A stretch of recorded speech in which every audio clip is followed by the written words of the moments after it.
Yeah. Yeah. Well, social media is a great place to garner unearned social reputation. Yeah. I mean, it can be gamed, and it is gamed. And we also even know the nature of the people who game it. There's a whole emergent psychological literature concentrating on dark tetrad traits. So, walk through that a little bit.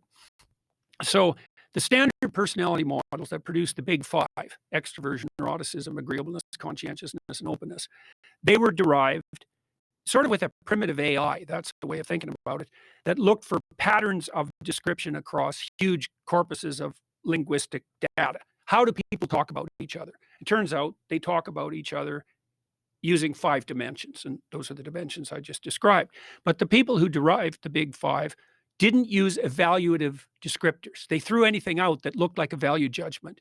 So, for example, you might say of someone, he's a good person, and you might say of someone else, he's a malevolent person.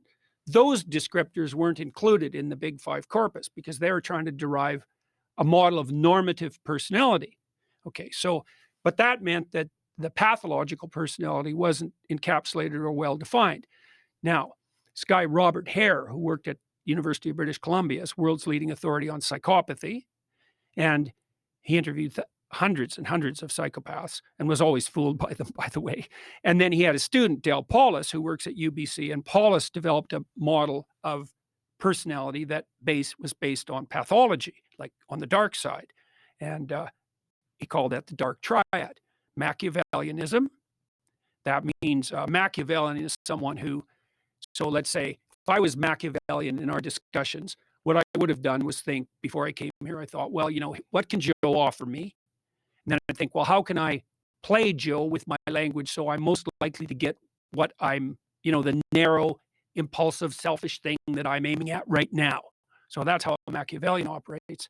A narcissist, that's the next part of the dark triad, is someone who wants social status without doing any of the work. They want all the attention. If you're dating a narcissist or in a relationship with a narcissist, they'll alienate all your family members and your friends so that they get all the attention. And that'll just be the first of the games they play with you. Yeah. Then you have psychopathy, and the psychopaths are parasitical predators. And so the predator will take whatever you've got, and the parasite will live off you. And then here's a parasitical ideological statement. Property is theft, a classic Marxist trope. Why would you say that? Well, if I want to live off you, the way I'm going to justify that ethically is by claiming, well, Joe, look how privileged you are. You've got all this money. You just took that from the oppressed. And if I'm manipulating you so that I get some of your money, that's only just because, first of all, it's exactly what you did. And second of all, well, why not spread some of that wealth around? So that's Machiavellianism, narcissism, and psychopathy, dark triad. They've expanded that recently to add another dimension that was missing, sadism. And the sadist takes positive delight in causing pain to others. And the lulz culture, Lulz, the lulz culture online is a culture of sadistic, Machiavellian, narcissistic psychopaths. Lulz, meaning like people are joking around shit posting. Yeah. I did it for the lulz, and it's the plural of LOL, laugh out loud. But like if you look at the Urban Dictionary, for example, the definition of lulz is positive delight in the suffering of others. It's like, yeah, it's sadistic. And bloody well, social media just facilitates like I never thought of lulz as being sadistic. It's in and of itself, it's not a sufficient marker, right? You have to have like 6 or 7 things going on before it's clear that you're manifesting this underlying tetrad of personality traits. Like if you use the odd acronym and you're throwing out a joke at someone, this is a habitual pattern of doing nothing but provoking people online and using deception and lies to do it to attract attention to yourself. It has to be a very consistent pattern. But Paulos, first of all, and his crew of researchers and people who've been influenced by him have laid out this 4-dimensional structure of the dark side, let's say. And they've shown that hyper users of social media, Instagram, for example, and people who do a lot of anonymous shit posting are characterized by, what would you call it? Domination by those 4 traits. And part of the reason for that, this is very, very dangerous to our whole society, I think, is that you got to ask yourself what keeps the psychopaths under control in the normal population.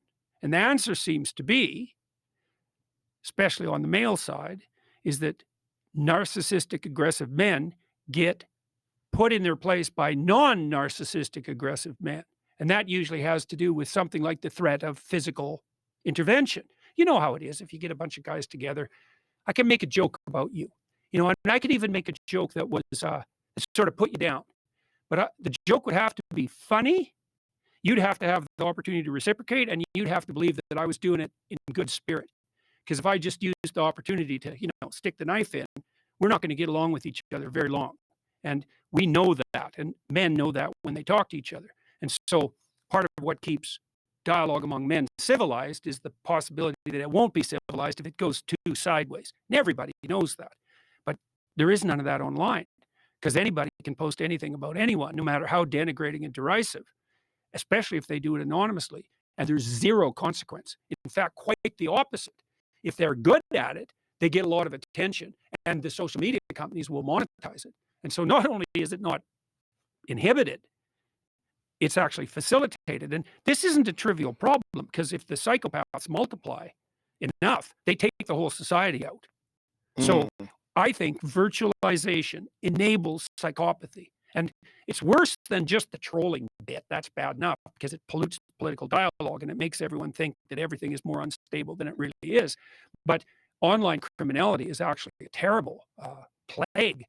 I don't think there's an old person in North America who isn't being targeted by some gang of psychopaths who's, documented all of their interests and their locale, and who knows how much money's in their bank account, and who's doing everything they possibly can at every second to leverage access to it.